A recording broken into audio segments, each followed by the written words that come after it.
I knew the air was turning sour the second the lobby receptionist handed me a visitor badge with the word expired printed across the front. Not my name, not even temp, just expired. Like the building itself had already made up its mind. 11 years of holding Zenith Systems together through layoffs, pivots, and 2 separate rebrands, and suddenly I was just a dusty milk carton in human resources back fridge. I was still adjusting my blazer when Clara Vance strutted through the mirrored glass doors like she was auditioning to play CEO Barbie in some dystopian knockoff. Skin-slick suit, clunky heels that clacked like an execution drum roll, and that smug little smirk that screamed, I Googled leadership on the plane. She did not look at me when she passed. She did not need to acknowledge my presence. I had been in this game long enough to recognize a hatchet behind a handshake. They called an emergency leadership meeting at 10:15 in the morning. Not even a full bagel into the welcome breakfast. I thought I would be introducing her to the operations team, maybe walking her through the fourth quarter risk mitigation plan. Instead, I walked into the boardroom to find half the executive suite already seated like they were waiting for a magic trick. Clara stood at the head, arms crossed, expression pure internet bravado. "Before we get started," she chirped, "there is a small matter of realignment." I did not even sit down. She turned to me with the dramatic flair of someone who thought cruelty was a leadership style. "Timothy Lawson, your time here has been appreciated, but we are ushering in a new era, and that era does not include legacy roles." Someone actually gasped like this was a live soap opera, and I had just been pushed down a flight of narrative stairs. Clara tilted her head, all fake empathy and public relations polish. "Thank you for your service, but your time is over." I did not flinch, did not blink, just stared at her like I was watching a toddler play with power tools. I had buried 3 bosses more competent than her and built the very infrastructure she was now too arrogant to understand. "But you cannot teach calculus to a goldfish." So I smiled, tucked my badge into my pocket and said, "Then I guess I will not waste your time." No one moved. No one breathed. I turned and walked out, the silence behind me thicker than the break room lasagna after an all-night deployment. The elevator doors closed behind me, and only then did I allow my lips to twitch because I knew something Clara did not. The ink on the closing prep was still wet, and I had a 3 o'clock appointment in the afternoon with the one group she should have never underestimated. But we will get to that. Real quick, though, before we dive any deeper into this mess of betrayal, power plays and cold revenge served through legally binding documents, take a second to subscribe and like this story. Most of you forget, and it really keeps the team going while we dig through this corporate chaos. Plus, you do not want to miss what happens next. Trust me. Anyway, back to the elevator. As I descended 14 floors of polished steel and poor decisions, my phone buzzed. A calendar alert appeared on the screen for our closing prep at 3 o'clock in the afternoon at Summit Capital in their private room. I did not need to open it. I knew exactly what it meant. Summit Capital was not just a private equity fund. It was the scalpel I had spent the last 6 months sharpening behind the curtain. While Clara was off doing vision quests with business consulting rejects, I was helping draft a quiet leverage pathway to majority acquisition through Summit Capital under-leveraged shell subsidiaries. A carve-out here, a side agreement there, legally so dry it would crack your teeth, but inside lay real power. She thought she was entering her new era. It turns out it was mine. By the time the elevator hit floor 9, I had already deleted Clara welcome memo from my inbox. By floor 5, I had unsynced my Zenith Systems calendar. And by the time those doors slid open to the lobby, sterile and humming with artificial peace, my phone gave the softest buzz. I did not smile. That would have been too easy. I just slipped the phone into my coat pocket and kept walking past the interns, pretending not to gawk. Past the human resources director, who suddenly found his shoes very interesting. Past the security guard, who gave me the smallest, most respectful nod I had gotten in 11 years. I pushed through the revolving doors, stepped into the wind, and slid into the back of a Blacktown car like I had done it 100 times, because I had. But here is the part Clara did not know. And bless her little buzzword-riddled heart, she never would have seen it coming. 6 months ago, I started noticing something strange during our second quarter vendor audits.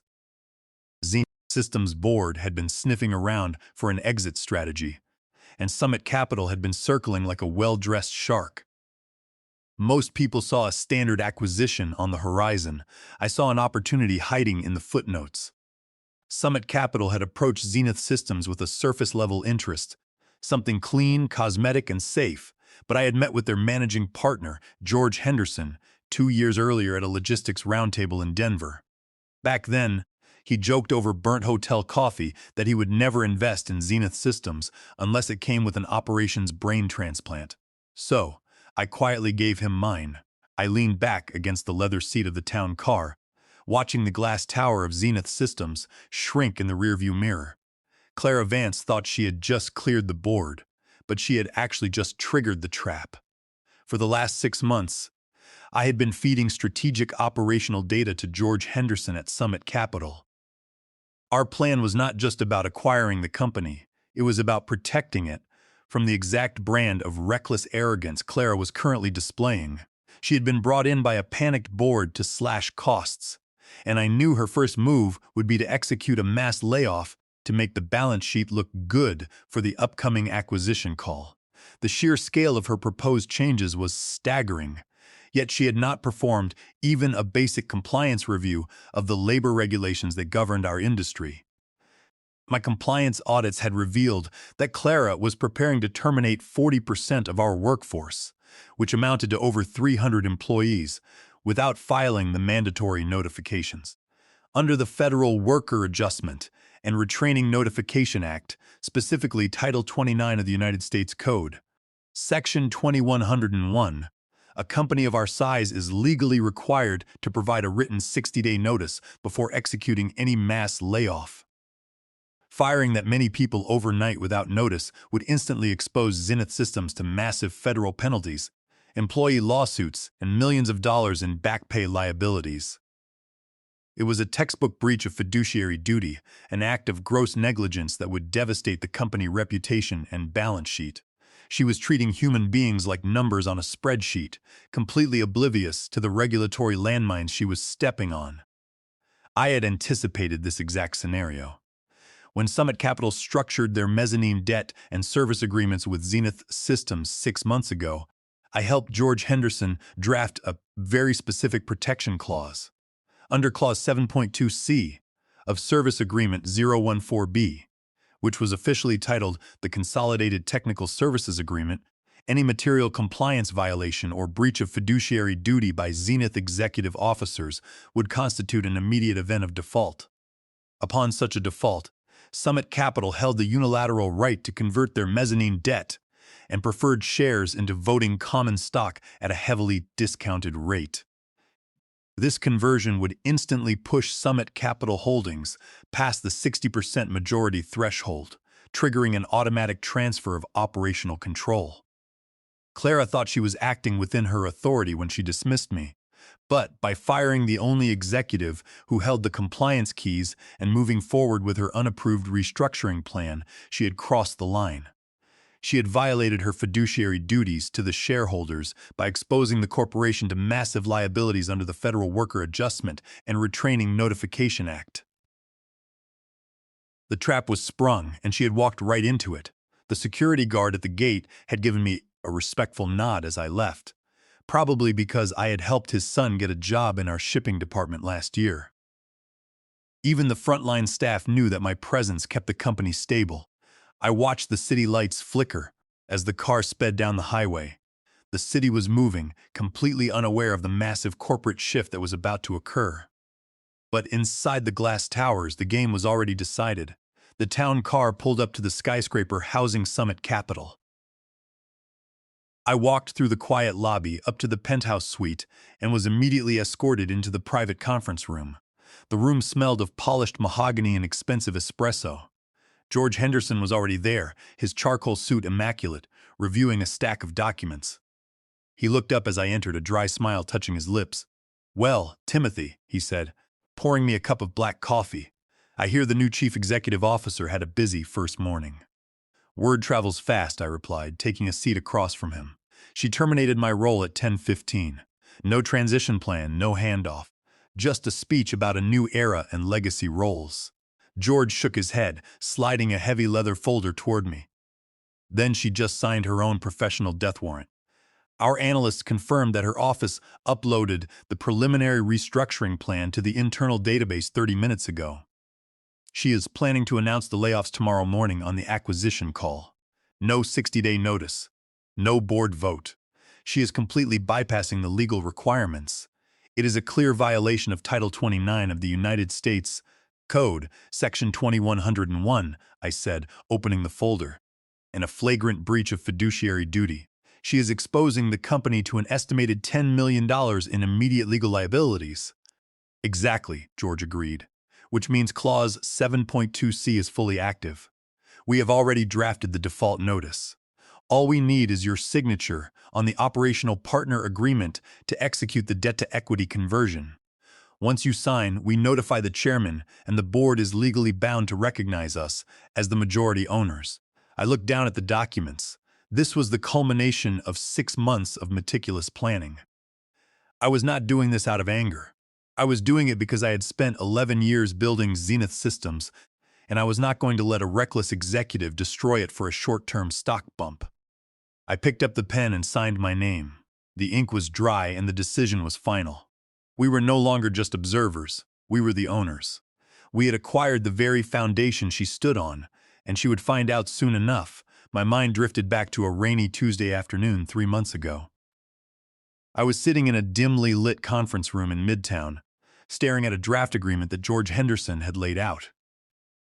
He had looked at me with a serious expression and said, "We cannot pull the trigger on this acquisition unless we are absolutely sure we have a steady hand to run the company afterward. Frankly, Timothy, you do not look like a typical private equity operator. You are too quiet, too focused on the day-to-day operations rather than the big corporate announcements." I remember the exact smell of that room, the rain clinking against the glass window, and the pile of financial folders spread between us like a map of a battleground. I had taken a slow sip of my coffee, looked him dead in the eye, and replied, "Then let me write the operational clauses that prove I am. I have spent 11 years in the back corridors of Zenith Systems. I know where every server is hosted. I know who maintains the shadow spreadsheets, and I know exactly where the board hides their real decisions. If you want this company to survive the transition without collapsing, you need someone who knows the machinery, not just the balance sheet. You need someone who understands the legal realities of our labor force and our compliance requirements." George Henderson and his team of analysts had spent weeks looking at the numbers, but they did not know the culture of the company.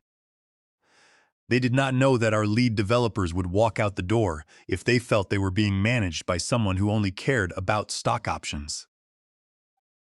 I knew the names of our key clients and our vendors, and I knew how to keep them happy. We spent the rest of that evening double-checking the financial projections and compliance regulations, ensuring that every detail was aligned with the latest Delaware corporate law updates. George was confident, and I knew we had covered every possible loophole. George had studied me for a long moment before nodding slowly. "And what do you want in return?" I did not blink.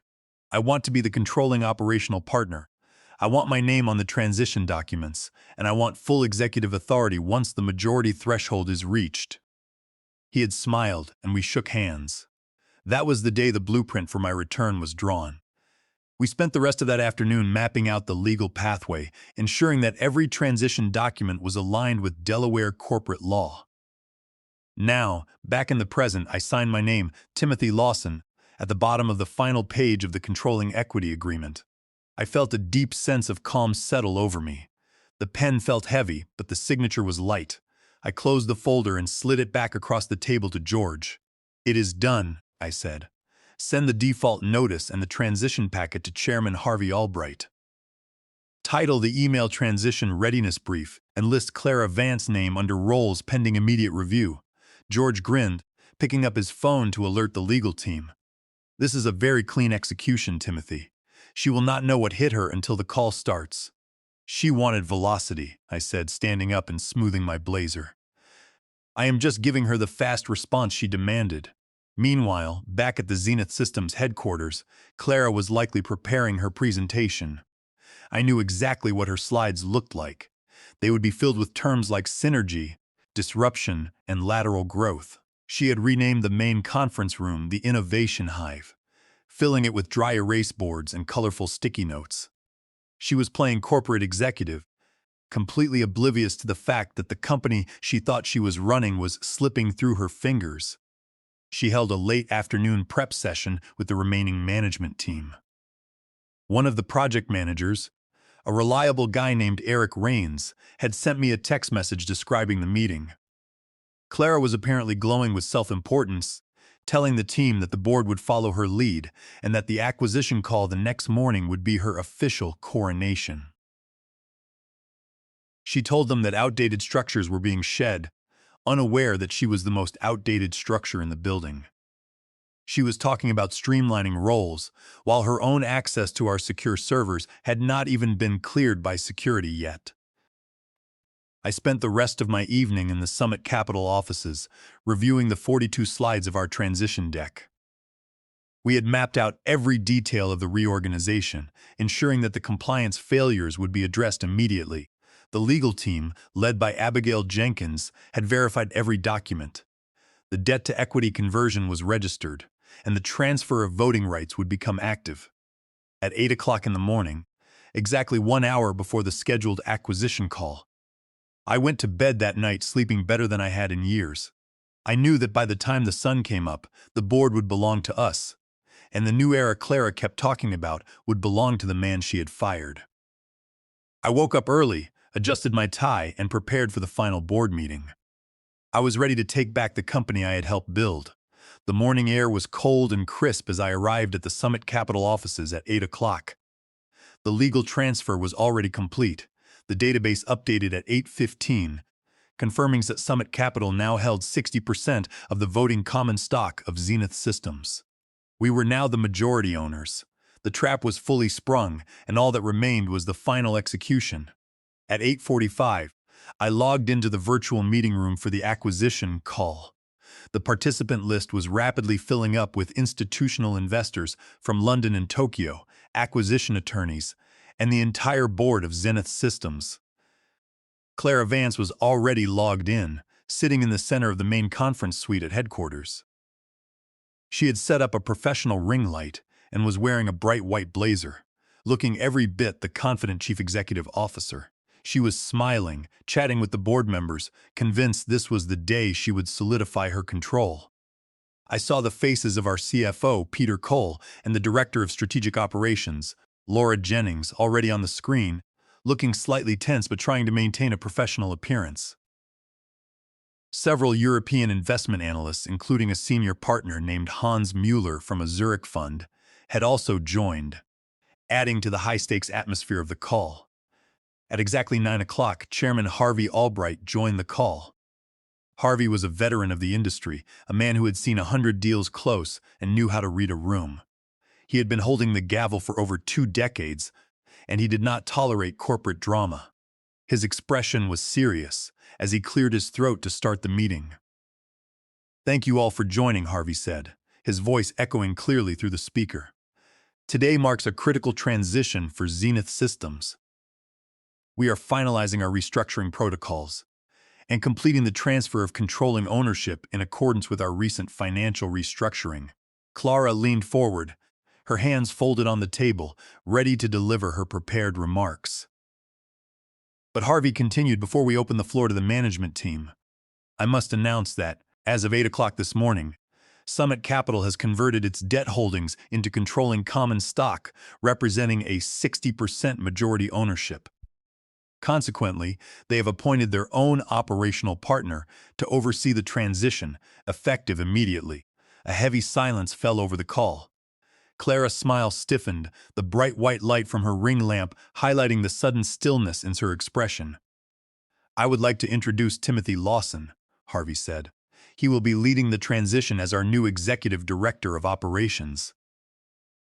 I turned on my camera. My video feed appeared front and center on the screen, positioned directly next to Clara. I was wearing a dark charcoal suit, sitting in the quiet boardroom of Summit Capital. Clara stared at her monitor, her eyes widening in absolute shock. The color drained from her face, and her mouth parted slightly. For a few seconds, she could not even breathe. She leaned closer to her microphone, her voice a whispered gasp that was picked up by the audio feed.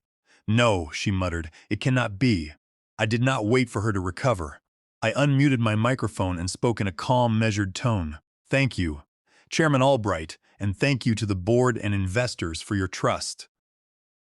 I look forward to stabilizing Zenith Systems operations and aligning the company with our long-term strategic goals."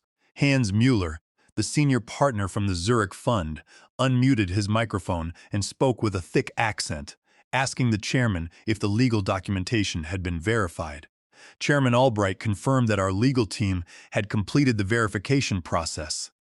This confirmation silenced any remaining doubts from the international investors. Clara reached for her mouse, her hand visibly shaking.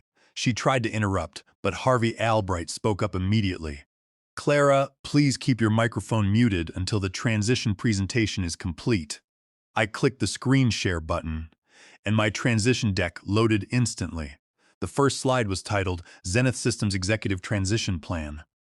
The second bullet point under the leadership summary read, Chief Executive Officer role under review, pending compliance evaluation. The chat window on the side of the screen immediately began to light up.